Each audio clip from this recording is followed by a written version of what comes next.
काम किया। पूरे हरियाणा को एक इकाई मानने के लिए 2014 के चुनाव में मैंने हरियाणा एक, हरियाणा में एक ये बात कही थी कि हम हरियाणा के लोग, ठीक है, मतभेद हो सकते हैं, पॉलिटिकल पार्टियों के विचार अलग अलग हो सकते हैं, एक अलग अलग रास्ते हो सकते हैं, लेकिन अगर सब हरियाणा के लोग हरियाणवी का भाव मन में लेके चलेंगे और ये जो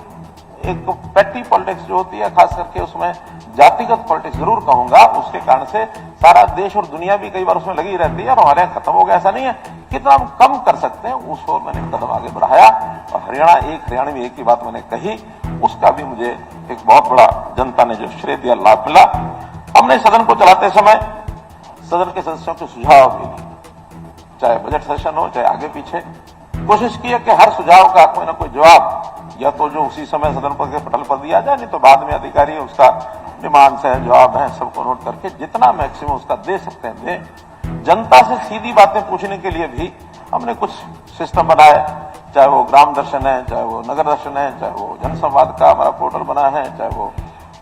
सीएम विंडो है, ऐसी सब बातें लाखों की संख्या में हमारे पास आए। जितना ज्यादा संभव हुआ उसको मैंने स्वयं उसको रिव्यू करता रहा समय समय पर कि कितनी बातें हमने जनता के नाते से उनको ठीक की है। सदन के अंदर भी हमारे जो सिस्टम में आपकी परमिशन से हमने सदन के पहले 2 सत्र होते थे साल में, 3 सत्र शुरू किए और तीनों चल रहे हैं लगातार, 10वां साल है, अभी भी चल रहे हैं और उसके अंदर बैठ के भी पहले की अपेक्षा ज्यादा की ताकि ज्यादातर लोगों को उसमें लाभ मिले, बोलने का, चर्चा करने का मौका मिले। और एक विधानसभा का माहौल हम पड़ोस की विधानसभा का देखते हैं, इसी भवन में है, किस प्रकार से आपस में गुत्थम गुत्था होते हैं, लेकिन हमेशा एक दूसरे को सुनने का, एक दूसरे को यानी एक प्रकार से महत्व देने का हमारा काम ये है। उसमें आपका बहुत बड़ा योगदान है, आपके दिशा निर्देश से हमारे बाकी जो टीम है जो संचालन करती है उसके सबके दिशा निर्देश से एक सदन का माहौल भी बड़ा अच्छा चला है। और इसी प्रकार बजट के अंदर उसमें जो विभिन्न प्रकार की समितियां ये बनाई गई, उन समितियों का भी अपना एक रोल रहा है। ये ठीक है, समय कई बार उसी समय तो सुझाव आते हैं, उसको उस समय शायद ध्यान नहीं कर पाते, अगले जब काम कोई भी बजट होता है या अगले बार का सेशन होता है उसके अंदर उनको लागू करने का पूरा प्रयत्न रहता है। एक बार तो मैंने एक एक सुझाव को नाम लेकर के भी, ये सुझाव अमुक हमारे सदन माननीय सदस्य ने दिया, ये अमुक ने दिया, तो वो पहली बार हमने 3 दिन पहले बजट सेशन से 1 सप्ताह पहले ही कर लिया था ताकि उसको एडजस्ट करने में हमको लाभ हुआ था। कई बार बीच में जो सुझाव आता तो कठिनाई होती है उसको एडजस्ट करने में, वो भी हमने सब किया। इस सदन के इस भवन में, विधानसभा के भवन में, जैसा हमने संविधान दिवस के अवसर पर बाबा साहब अम्बेडकर जी की प्रतिमा का अनावरण करके और बाबा साहब संविधान के प्रति जो उनका योगदान है उसको भी याद करते हुए वो भी हमने काम किया है। आपने जैसा गीता जयंती के उपलक्ष्य में अंतर्राष्ट्रीय गीता जयंती के कार्यक्रम को हम देश भर में बना रहे हैं, इस परिसर में भी श्रीमद् भगवत गीता का संदेश वो हमारे लिए प्रेरणा का विषय बने, उसके लिए भी हमने अलग से स्थान मुकर्रर करके और वो सारा काम किया है। विधानसभा को डिजिटल किया, आपने बहुत बड़ा एक इसमें काम किया है, उसके लिए भी सरकार ने पूरा समर्थन और विधानसभा को दिया है। एक बार तो सामूहिक दोनों पंजाब और हरियाणा विधानसभा का इकट्ठा जो सत्र हुआ, सेशन हुआ, श्री गुरु नानक देव जी के 550वें प्रकाश दिवस पर 6 नवंबर 2022 को बहुत बड़ी उपलब्धि है। सदन में ही जैन मुनि तरुण सागर जी महाराज का भी प्रवचन ये यहाँ हुआ, वो भी अपने आप में एक बहुत बड़ा और एक बड़ी बात, हमने जो एक सदन के अंदर अभी एक जो गीत का प्रारंभ किया है, एक अच्छा हरियाणा का एक राज्य गीत बने, इसकी शुरुआत हुई है, भले उसको फाइनल करने के लिए अगले सेशन के सत्र में हो जाएगा, उसका गायन आदि किया जा रहा है, लेकिन अच्छी परंपरा ये शुरू की है, इसके लिए भी मैं सदन के सभी सदस्यों का बहुत आभार प्रकट करता हूं। आज काम गिराने के लिए तो ठीक है कि जो हमारा विश्वास प्रस्ताव उसमें आलोचना या किसान काम गिराना वो एक प्रथा होती है, वो सब किया है और उसका तो मैं बहुत गिनाऊंगा नहीं, लेकिन इतनी बात जरूर करूंगा कि पारदर्शिता के मामले में हमने एक कदम आगे बढ़ाया है कि जो कुछ हम करते हैं वो जनता को पता लगे,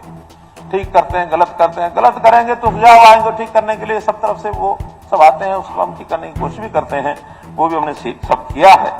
और मैं तो अभी कह सकता हूं कि एक 9 साल 4.5 महीने सदन के नेता के माध्यम से जो सेवा की है, आज नई भूमिका जो भी मेरी रहेगी संगठन जैसा तय करेगा, उस नाते से हरियाणा की जनता की सेवा यानी आखिरी जो सांस होती है उस आखिरी सांस तक मैं करता रहूंगा और संकल्प अंत्योदय का जो संकल्प है उसको लेकर के आगे चलते रहेंगे। पद का परिवर्तन जीवन का एक हिस्सा है। बिना परिवर्तन के जीवन लगातार चलता नहीं रहता है। तो परिवर्तन तो बहुत समय होते हैं, कोई किसी रूप में होता है, कोई किसी रूप में होता है। कभी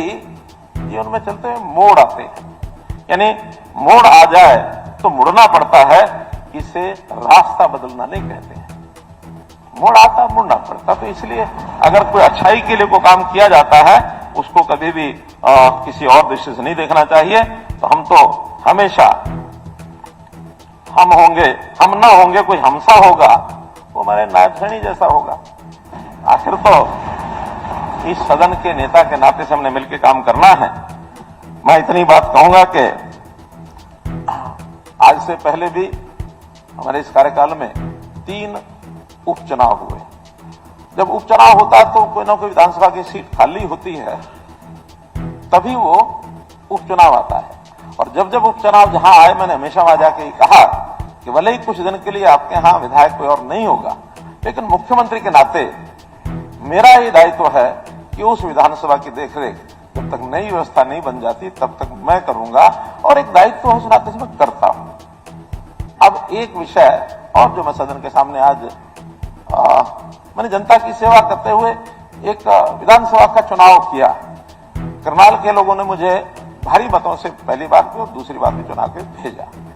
दायित्व के नाते जो मेरा काम था विधायक के नाते वो मैंने वहां किया। ठीक है, पूरे हरियाणा का एक समान विकास होने के नाते ही किया, कभी मैंने अलग से तरजीह बहुत नहीं दी है, उन्होंने पहले घोषणा भी की थी। अब आगे भी, आज तो मैं इस समय मुख्यमंत्री नहीं हूं, वहां का विधायक जरूर हूं, लेकिन चूंकि काम को और सुचारू ढंग से बढ़ाना है,